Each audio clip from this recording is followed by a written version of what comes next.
আজ থেকে 100 বছর আগের কথা বলছি।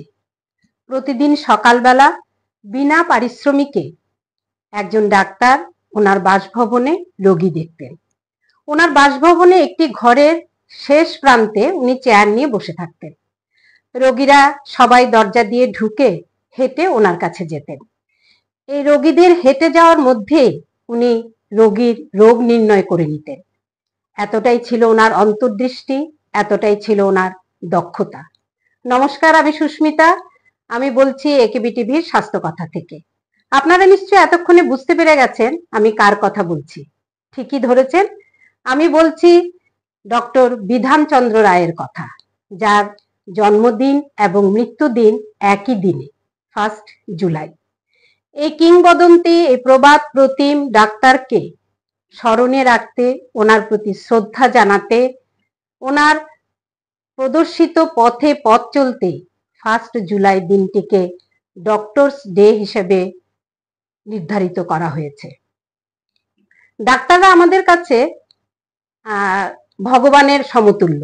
আমরা যখন রোগ যন্ত্রণা ব্যাধিতে জর্জরিত হই, তখন ডাক্তারদের আমাদের কাছে মনে হয় ঈশ্বর।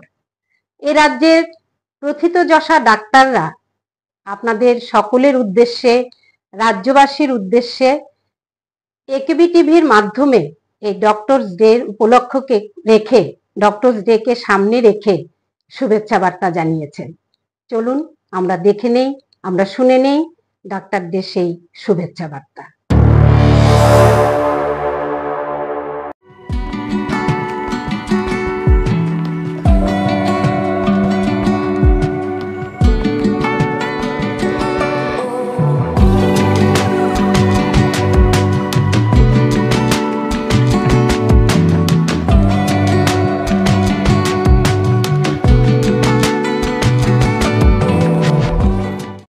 নমস্কার সবাইকে।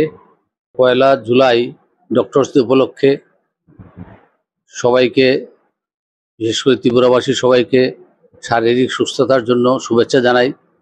আমরা জানি কিংবদন্তি চিকিৎসক, ভারতরত্ন ডক্টর বিধানচন্দ্র রায়ের জন্মদিন তথা মৃত্যুদিন উপলক্ষে এই দিবসটি সারা ভারতবর্ষে ডক্টরস ডে উপলক্ষে ডক্টরস ডে হিসাবে উদযাপিত হয়।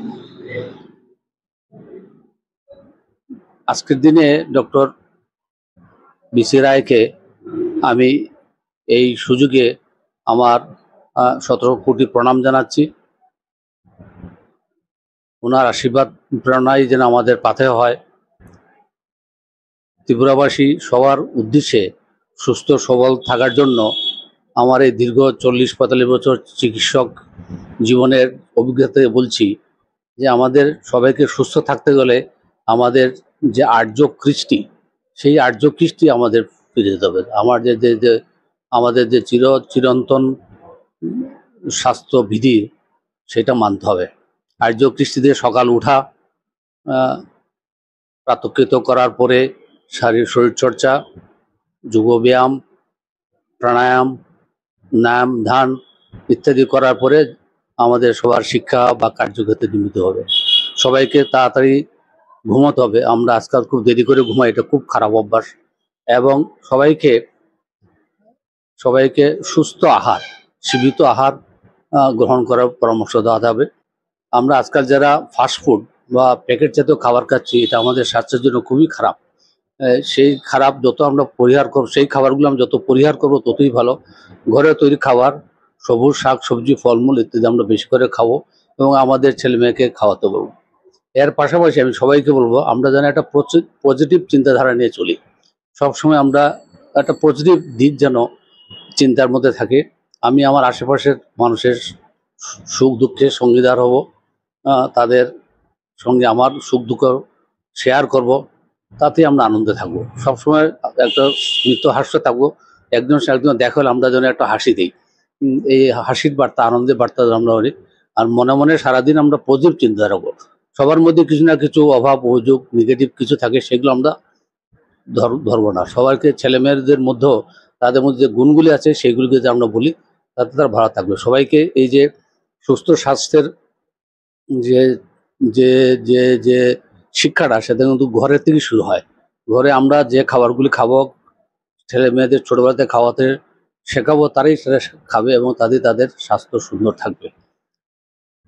আর আমি আমার সহকর্মী জুনিয়র ডক্টরকে বলবো, আমরা আজকালকার যুগে যেভাবে অর্গান নির্ভর বিশেষ চিকিৎসার প্রতি যেন নির্ভরশীল হয়ে যাচ্ছি, সেটার পাশাপাশি আমরা যেন একটু ক্লিনিক্যাল হই, একটু একটু একটা মানুষটাকে শুধু হার্ট, লিভার, চোখ এটা খারাপ না ভেবে এটা মানুষ হিসাবে যাতে দেখি, সেই চিকিৎসক হিসেবে এই দৃষ্টিভঙ্গিটুকু আমাদের ডেভেলপ করা দরকার।